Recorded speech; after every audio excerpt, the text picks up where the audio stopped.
আসসালামু আলাইকুম এভরিওয়ান, সবাই কেমন আছেন? আশা করি সবাই ভালো আছেন। সবার ঈদ কেমন কাটলো অবশ্যই আমাকে কমেন্টে জানাবেন। আসলে আমার ঈদটা বেশি একটা ভালো কাটেনি। আমার ঈদের দিন অনেক মন খারাপ ছিল। তাই আমি ঈদের দিনে কোনো ভিডিও করিনি। তাই ভাবলাম যে যেহেতু ঈদের দিনে কোনো ভিডিও করিনি, ঈদের পরের দিনে অবশ্যই একটা ভিডিও করতে হবে। তাই এটা অনেকদিন পরে দেওয়া হচ্ছে। এজন্য ক্ষমা চাচ্ছি। ঘুম থেকে উঠে নাস্তা করে চা খেলাম। চা ছাড়া আসলে দিনই যায় না, এরকম অবস্থা। যতই গরম থাক চা খাওয়াই লাগে।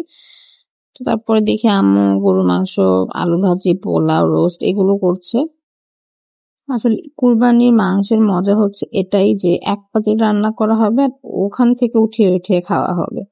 তো 12টার দিকে আম খেলাম, পেয়ারা মাখা খেলাম। তো তারপরেই তো পোলাও প্রায় হয়ে গিয়েছে। আজকে পোলাওটা অনেক ভালো হয়েছিল, অনেক ঝরঝরা হয়েছিল। মাংস প্রায় হওয়ার পথে। ও কুরবানির মাংসের সাথে আসলে অন্য আপনি যেকোনো দিন খেলেও আসলে এটার টেস্ট পাওয়া যায় না, এটাই সত্যি কথা। তারপরে এই তো রান্না প্রায় শেষ।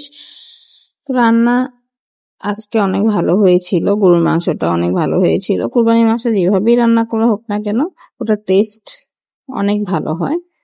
তো খাওয়া দাওয়া শেষ করে দেখি বিকালবেলা কি করছে, গিয়ে দেখি হচ্ছে হালিম রান্না করছে আর পায়েস করেছে।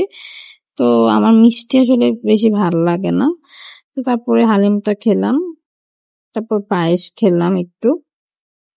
তো তারপর বিকালবেলা গেলাম একটু ঘুরতে। আমাদের বাসার পাশে মেলা বসেছে, মেলায় গিয়ে দেখলাম অনেক রকমের আচার, তারপর বিভিন্ন আহ, জিনিসপত্র বসেছে, খেলনা বাচ্চাদের, তারপরে বাসারও অনেক কিছু জিনিসপত্র।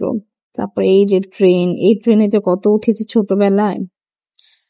তারপরে এই তো অনেক কসমেটিক্স ছিল, চুড়ি ছিল। চুড়ি আমার অনেক পছন্দের। আপনি যতই বড় হন না কেন আসলে এইগুলো দেখলে অনেক ছোটবেলায় যেতে ইচ্ছা করে। তারপর মাটির অনেক জিনিস ছিল। তো আমি কয়েকটা মাটির জিনিস নিয়েছিলাম বাসার জন্য। তো তারপরে এসে দেখি বেগুন ভর্তা, তারপরে ছোট মাছ, চিংড়ি, খাসি মাছ এগুলো রান্না করেছে। তো আজকের ভিডিওটা এই পর্যন্ত। সবাই ভালো থাকবেন। আল্লাহ হাফেজ।